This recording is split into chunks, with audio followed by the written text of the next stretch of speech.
It's windy up here. We're gonna watch Demon Slayer. It's got a different energy now that I know it's gonna be 3 movies once a year.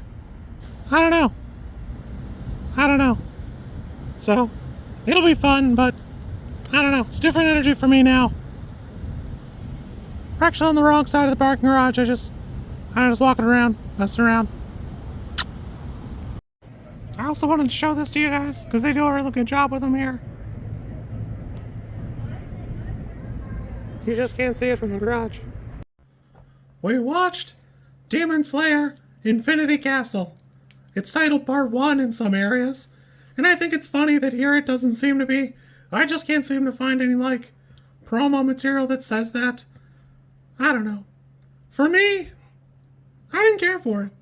I've read the manga, and I think there's a lot of things that go into this, but we'll start from the top.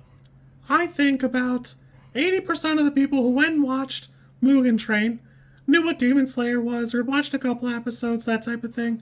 Whatever. And we talked yesterday a little bit about how that's not a complete product. It actually spends a ton of time doing things that didn't really need to. But not enough time kind of shoring up its base and making sure that it was a complete product start to finish. I would guess 90% of the people who are going to see this know what Demon Slayer is, know the gist of it, that type of thing. And that's fine, but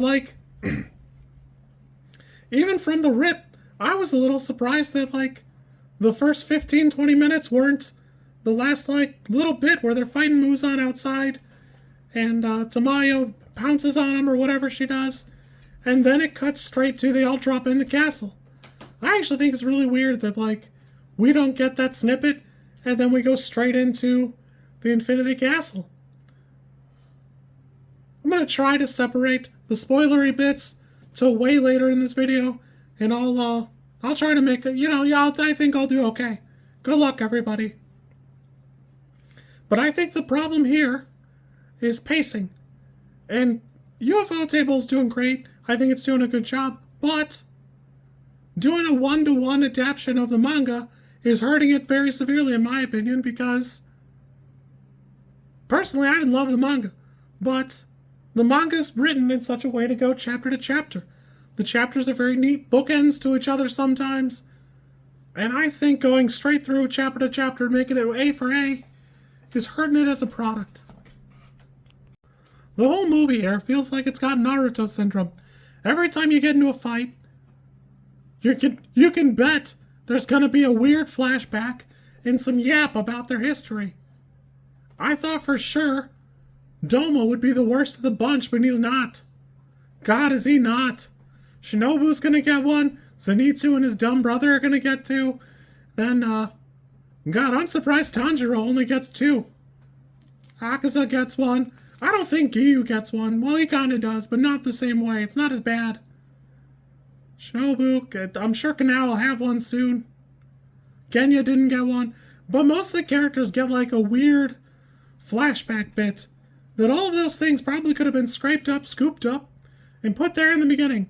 You could have had your little chili cheese of them falling in the castle, the beginning bit there, then some little bits of history, some flashbacks, and then zoom straight back into the action.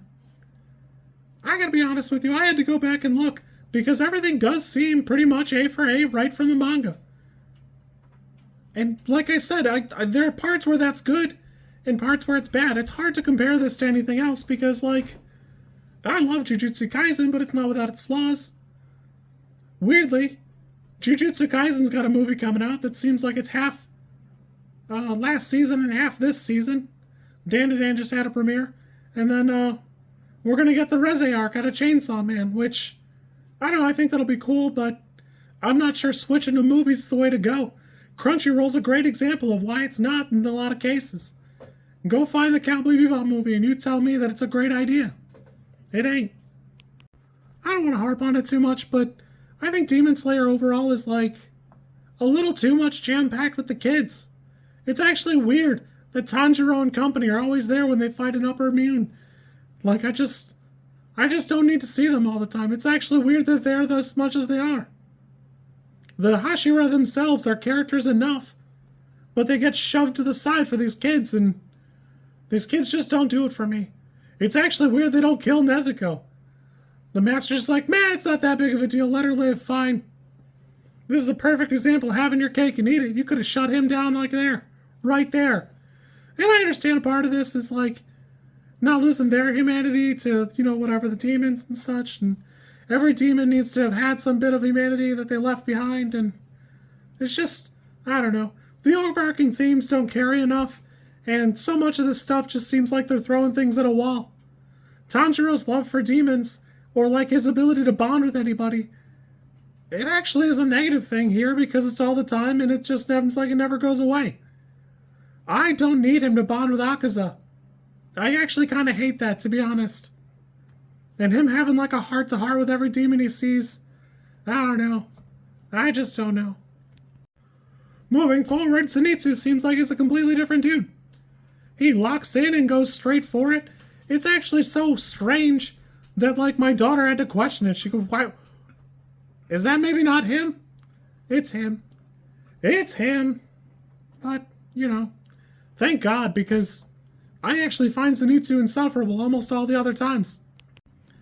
I want to love it. Everything about it looks pretty good, but the way it's structured, matching the manga perfectly, is negative.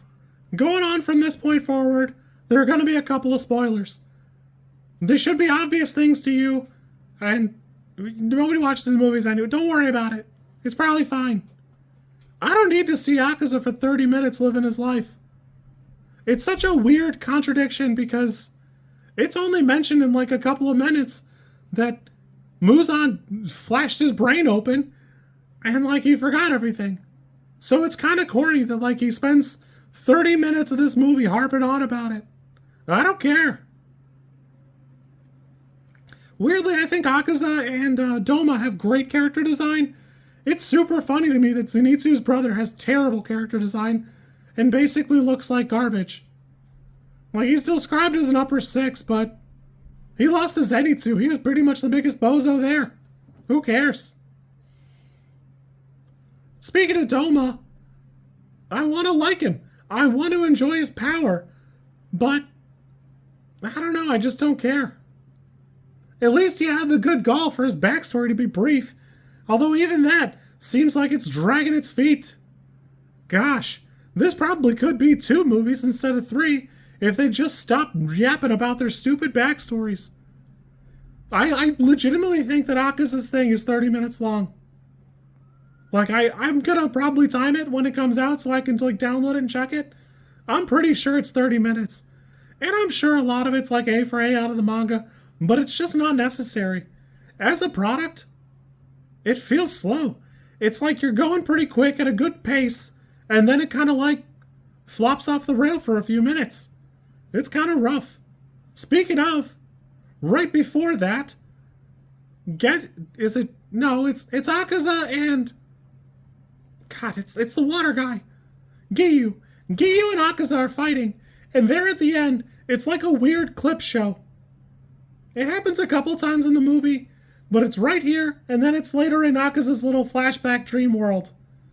It's super weird because there's plenty of other stuff that's animated really well, or just okay. So it's odd to have done that at all.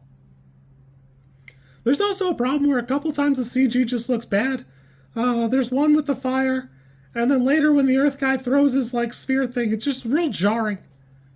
It's wild because I think the Infinity Castle's done really well. I think it's a rich landscape and it's done as well as it possibly could be. But boy, some of the CG just is rough looking. The Muzan cocoon thing, I don't know why you do it like that, because it looks like that CG Berserk show. It's just not good. It's just not good. Overall, the movie's pretty good, but goddamn, I think this is like a 5. Going A for A from the manga is a huge negative for me, because the manga was not paced particularly well to begin with. I've not read it in several years, but yeah, I'm just, I'll sit through these other movies, but I'm not really looking forward to them. Maybe I'm just too old for this show, but boy, I don't think this is the way to go for me. And man, moving away from the episodic format, where they restructured things a little bit. I don't think it's the way to go. 100% of my motivation to watch more of this is Kokoshibo. And I don't remember his deal. I just remember liking him as a character. I was like, oh man, that guy looks great. This is awesome. Also, why doesn't Muzan just change demons like that? It clearly worked on Akaza. Like, he was a dickhead, but then he was his dickhead once he mind blew him. Just do that all the time. Then you wouldn't have those stupid twins. Or these other bozos, or the lightning moron who couldn't even kill some grunts. I'm kind of surprised how few Demon Slayers die. Like, sure, Shinobu gets got, but, that's kind of like her shtick. But I'm kind of stunned that, we're not seeing a lot of people die off screen or, get got. I feel like we've seen more of them die kind of naturally, as other Demon Slayers show up, real characters, than we did in this movie. It's kind of wild to me. Also, I'm over these kids. I hated the Master earlier when I thought his wife was a demon. Or his evil-looking kids. I'm kind of mad he's got other kids. Real talk, I forgot about them. I'm sick of looking at them and their dumb drawings. Shin Godzilla made it clear. You can have a bureaucracy meeting and have it be awesome. This ain't it. That ain't it. I don't know. Overall, it's done well, but you can only do so much if you're not willing to do anything where you make a change. So that's why this movie is where it is. This is a 5 for me. I could see a 4. Every time they cut away from a fight, I went, ugh. And you should too. Ugh. Ah, yes. Now that I've got you in my clutches, it reminds me of a Drizzly Tuesday. Back then, and they'd play the Naruto song for the village music or whatever. GG. If you like this content, I'm supposed to ask you to like, comment, and subscribe. I think like is here, and comment is probably down there, and subscribe over there somewhere too, I think. I don't know how many times this snippet is gonna make it into a video. Everybody says you should do it this way, and I always thought it was just an annoying thing other YouTubers did. And as you know, I am bad at editing, so if you like it, great, I'm happy for you. If you don't like it, I'm sorry.